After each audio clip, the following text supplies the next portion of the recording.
Hello student, मैं साजिदा अंसारी आप सबका स्वागत करती हूँ ऑनलाइन स्टडी विद एसए में। आज की जो हमारी बुक का नाम है वो है MED2 सतत विकास मुद्दे एवं चुनौतियाँ, MA second year, IGNOU university. आज का जो हमारा टॉपिक है वो ये है औद्योगिकरण के विभिन्न स्वरूपों की चर्चा कीजिए।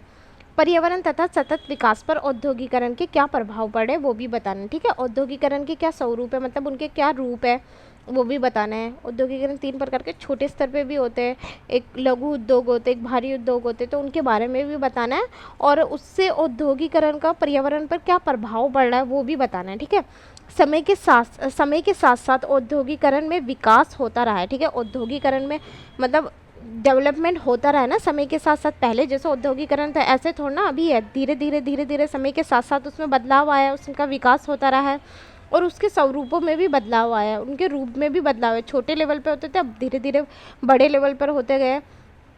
उद्योगों का वर्गीकरण निम्न प्रकार से होता है। 3 प्रकार के औद्योगिकरण होते हैं, कुटीर उद्योग जो छोटे लेवल के होते हैं, एक लघु उद्योग जो मध्य लेवल के होते हैं, ठीक है, बीच के होते हैं, एक भारी उद्योग जो सबसे बड़े लेवल के होते हैं। कारीगर शिल्प तथा कुटीर उद्योग, इस वर्ग के उद्योगों में मुख्यतः पारंपरिक कौशल का प्रयोग करते हैं। इस वर्ग के उद्योग जो होते हैं ना वो अपनी पारंपरिक जो कौशल क्षमता होती है ना उसका प्रयोग करते हैं और अपने राष्ट्र की परंपरा, कला व संस्कृति से संबंधित होते हैं। ठीक है, इसमें अपने कला संस्कृति, अपने राष्ट्र की जो भी कला होती है, परंपरा होती है, संस्कृति होती है, उससे वह संबंधित होते हैं। और ये उद्योग विशिष्ट कौशल और तथा विशिष्ट कौशल तक, ठीक है, उनकी एक विशिष्ट कौशल क्षमता होती है उस तक ही, और स्थानीय स्तर पर उपलब्ध कच्चे माल का ही उपयोग करते हैं। इसमें क्या है, ये जो उद्योग है ना विशिष्ट कौशल तक सीमित रहते हैं और जो स्थानीय स्तर पर जो उनका कच्चा माल उपलब्ध होता है ना वहीं तक सीमित रहते हैं, वो बाहर से नहीं मंगवाते। ठीक है, कच्चा माल वो स्थानीय जो वहाँ उनके आसपास जो उपलब्ध होता है उसी का उपयोग करते हैं कच्चे माल का। कुटीर उद्योग के उदाहरण है जो इस प्रकार है। ठीक है, देखते हैं, जैसे कृषि तथा वन पर आधारित उद्योग हो गए, वस्तुओं का उत्पादन कर रहे हो जो इकाइयाँ हो गई, नर्सरी, पेड़ लगाना, मूल्यांकन, लकड़ी के उत्पादन जो करते हैं वो छोटे उद्योग हो गए। कुटीर उद्योग जैसे कपड़े का लघु स्तर पर उत्पादन करना, हथकरघे, कालीन का उद्योग करना, मतलब कालीन बनाने वाले हो गए। शिल्प, हस्तशिल्प हो गए, जो हाथ से जो कारीगर होते हैं वो हो गए। शराब हो गए, घरेलू का उत्पादन, शराब की फैक्ट्री हो गई, घरेलू उत्पादन हो गए। उपकरण, उपभोक्ता वस्तुएं, बुनाई के परिधान, मोजे, बनियान, जूट उत्पाद, पर्यटन तथा मनोरंजन एजेंसी आदि शामिल आते हैं। ठीक है, कुटीर उद्योग में क्या क्या शामिल आते हैं ये आते हैं जो छोटे लेवल के जो उद्योग होते हैं।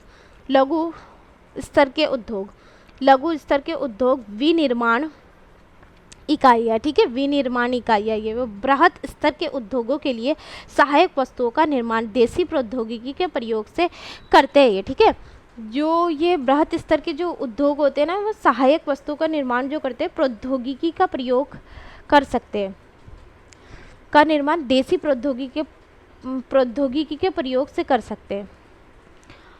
और ये प्राय बहुत बड़े स्तर के उद्योगों से छोटे होते हैं, जो बहुत बड़े लेवल के जो उद्योग होते हैं उनसे थोड़े छोटे होते हैं। लेकिन भूमंडलीकरण तथा आर्थिक उदारवाद के युग में अनेक लघु उद्योग इकाइयाँ ठीक से काम नहीं कर पा रहे, परंतु आज जो इतना भूमंडलीकरण की जो स्थिति हो गई ना, उदारीकरण, मुक्त बाजार की जो नीति हो गई, उसमें ना इनकी जो पहचान है ना वो ठीक से खो गई है कोई, और वो ना इतनी अच्छी तरह से वो काम नहीं कर पा रहे क्योंकि उन्हें ना सहयोग नहीं मिल पा रहा, उनकी नीतियों को इतना समर्थन नहीं कर पा रहे कोई। इतनी जो प्रतिस्पर्धा हो गई है, कंपटीशन इतना ज़्यादा हो गया है, तो वो थोड़े से डगमगा से गए क्योंकि भूमंडलीकरण तथा आर्थिक उदारवाद के युग में उन्हें प्रौद्योगिकी की उन्नति के लिए समर्थन नहीं मिल पा रहा है। ठीक है, उनकी जो प्रौद्योगिकी अच्छी से हो, उन्नति हो उनकी, तो उन्हें उस चीज़ का उन्हें समर्थन नहीं मिल पा रहा है। दीर्घकालीन दृष्टि से उनकी नीतियों और कार्यक्रमों को देखने की आवश्यकता है। ठीक है, उनकी कार्यक्रम और नीतियों को देखने की आवश्यकता है ताकि उनकी जो प्रतिस्पर्धा शक्ति में सुधार आए, उनकी जो प्रतिस्पर्धा शक्ति है, जो कंपटीशन है, उसमें थोड़ा सुधार किया जा सके। बृहद स्तरीय उद्योग, भारत में ऐसे उद्योग जिनका स्तर संपत्ति, उनकी जो बड़े लेवल के जो उद्योग होते हैं उनकी जो संपत्ति लगभग कितनी मानी जाती है, 10 करोड़ से ऊपर की मानी जाती है, बहुस्तरीय उद्योग कहलाते हैं ये विनिर्माण इकाइयाँ व अन्य हो सकती है, और जो देसी तथा आयातित प्रौद्योगिकी का प्रयोग करते हैं। ये देश में भी इनका आयात होता है, देश के लेवल पे भी करते हैं और आयातित प्रौद्योगिकी का भी इसमें प्रयोग किया जाता है। स्थानीय व देसी बाजारों की पूर्ति करते हैं, अपने स्थानीय लोगों की भी वो पूर्ति करते हैं और विदेशी बाजारों की भी ये पूर्ति करते हैं। बहुत स्तरीय उद्योगों में खाद, सीमेंट,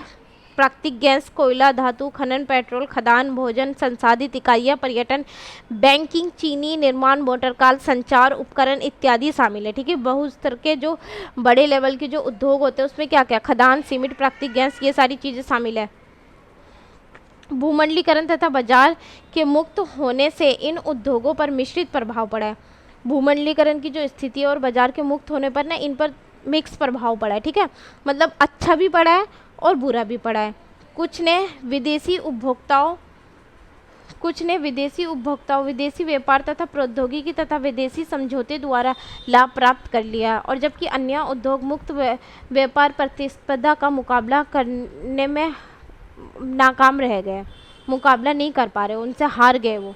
पर्यावरण तथा सतत विकास पर औद्योगिकरण का प्रभाव। पर्यावरण और सतत विकास पर औद्योगिकरण का क्या प्रभाव पड़ा है? वर्तमान समय में पर्यावरण प्रदूषण की समस्या है। वर्तमान समय में पर्यावरण प्रदूषण की एक समस्या अंतर्राष्ट्रीय समस्या है। ठीक है, पर्यावरण जो प्रदूषण हो रहा है ना, पर्यावरण पर जो इतना प्रदूषण बढ़ रहा है वो एक अंतर्राष्ट्रीय समस्या है, विश्वव्यापी समस्या है, किसी एक देश की समस्या नहीं बल्कि पूरे विश्व के देशों की समस्या है। प्रदूषण एक ऐसी असामान्य स्थिति है जिसमें भौतिक, रासायनिक तथा जैविक परिवर्तनों के फलस्वरूप वायु, जल, मृदा अपनी गुणवत्ता खो दे रहे हैं। इसमें पता है ऐसा परिवर्तन हो रहा है कि जिसमें जल, वायु और मृदा सब अपनी गुणवत्ता खो दे रहे हैं और वे जीव जगत के लिए हानिकारक सिद्ध हो रहे हैं। जीव जगत के लिए जिस पर बहुत ज़्यादा हानिकारक प्रभाव पड़ रहा है। विभिन्न औद्योगिक प्रतिक्रियाओं के फलस्वरूप पर्यावरण में स्वार्थ नवीन तत्व समावेश हो जाते हैं।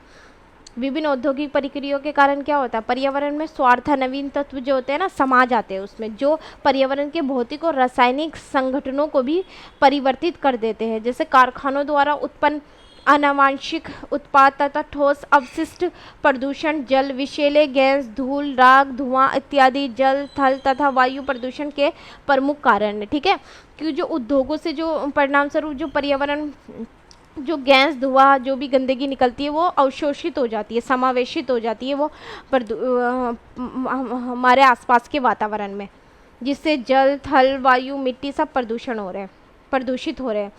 औद्योगिकरण के कारण वायुमंडल में कार्बन डाइऑक्साइड की मात्रा बढ़ रही है। कई प्रकार के गैस जैसे मीथेन इत्यादि पृथ्वी पर अत्यधिक गर्मी विकसित करने के लिए जिम्मेदार है। इसे अंग्रेजी में ग्रीन हाउस इफेक्ट कहा जाता है। ग्रीन हाउस इफेक्ट अच्छा होता है, लेकिन अत्यधिक ग्रीन हाउस गैस की वजह से पृथ्वी जो गर्म हो जाता है, अत्यधिक ग्रीन हाउस गैस पृथ्वी की गर्मी को सोख लेता है, जिससे पृथ्वी ज़रूरत से ज़्यादा गर्म हो रही है। इससे भूमंडलीय उष्मीकरण यानी ग्लोबल वार्मिंग जैसी स्थिति उत्पन्न हो जा रही है। मतलब जो इतनी ज़्यादा गर्मी बढ़ रही है पृथ्वी पर वो इसी के कारण बढ़ रही है। जो गैसें निकलती है वो पृथ्वी अपने और अवशोषित कर लेती है। अवशोषित कर लिए तो क्या है, वो पृथ्वी को और ज़्यादा गर्म कर रही है ना पृथ्वी को। फिर परमाणु शक्ति का उपयोग करने से रेडियो एक्टिव किरणें पृथ्वी पर सक्रिय हो जा रही है। परमाणु शक्ति का जो उपयोग किया जा रहा है उससे जो रेडियो एक्टिव जो किरणें हैं वो पृथ्वी पर सक्रिय हो जा रही है, जिससे कैंसर जैसी भयानक बीमारियां उत्पन्न हो रही है। कल कारखानों से हर दिन सिर्फ धुआं ही नहीं निकलता है बल्कि कचरा भी निकलता है और जहरीले अवशेष तत्वों को नदी में बहा दिया जाता है। धुआं ही नहीं निकलता है, जहरीले तत्व वगैरह को भी नदियों में बहा दिया जाता है, जिससे जल प्रदूषण एक गंभीर स्थिति बन गई है विश्व में। औद्योगिकरण के वार से वन और प्राकृतिक संसाधन नष्ट होते जा रहे हैं। औद्योगिकरण के कारण क्या हो रहा है, वन और जो प्राकृतिक संसाधन है ना वो नष्ट होते जा रहे हैं, जिसकी चपेट में मासूम जीव जंतु बुरी तरीके से प्रभावित हो रहे हैं। अब वन ही नहीं रहेंगे तो उससे क्या रहेगा, जैव विविधता के लिए तो सबसे ज़्यादा खतरा है, उनका तो घर ही छिन गया ना उनसे। पेड़ पौधे और वन जंगल वगैरह को सब खत्म नष्ट कर दिया जाएगा तो जंगलों में ही तो रहते हैं ना जानवर बेचारे, पेड़ पौधे, छोटे मोटे जीव जंतु, सूक्ष्म जीव वगैरह जो, तो जैव विविधता के जो संकट मंडरा रहा है, इसीलिए तो मंडरा रहा है। बहुत सारी जो प्रजातियाँ विलुप्त होती जा रही है, जीव जंतु की कई प्रजातियाँ विलुप्त हो गई है और कुछ विलुप्त होने के कगार पर खड़ी है। यदि इसी प्रकार से पर्यावरण नष्ट होता रहा तो मानवीय सभ्यता और समस्त जीव जंतु समाप्त होने के खतरे पर पहुंच जाएगा। अगर जो ऐसे ही चलता रहा ना तो पूरे जीव जंतु और समस्त जीवन ना नष्ट हो जाएगा। निष्कर्ष, इसका निष्कर्ष देख लेते हैं। औद्योगिकरण मनुष्य के जीवन की प्राथमिकता है। प्रायोरिटी है औद्योगिकरण, प्रायोरिटी है औद्योगिकरण और ज़रूरत बन चुकी है, ठीक है। और इस पर अंकुश लगाना भी मुश्किल है, इसलिए इसका बीच का रास्ता निकालना चाहिए। इसका मतलब ऐसा करना चाहिए कि विकास भी करो तुम, बट ना तुम पर्यावरण को भी ध्यान रखो। इस प्रकार की अपनी नीतियाँ बनाओ कि जिससे कि पर्यावरण पे किसी भी प्रकार का बुरा प्रभाव ना पड़े, पर्यावरण भी हमारा सही सलामत रहे और विकास भी होता रहे, ठीक है। पर्यावरण को ध्यान में रखते हुए विकास करना चाहिए और मनुष्य पर्यावरण और अपने विकास में सामंजस्य स्थापित करे, बैलेंस बना के रखें, ताकि पर्यावरण का संतुलन बना रहे। विकास के साथ साथ प्रकृति के बचाव भी जरूरी है। विकास भी हो पर प्रकृति का बचाव भी तो जरूरी है, तभी तो हमारा जीवन संभव है पृथ्वी पर।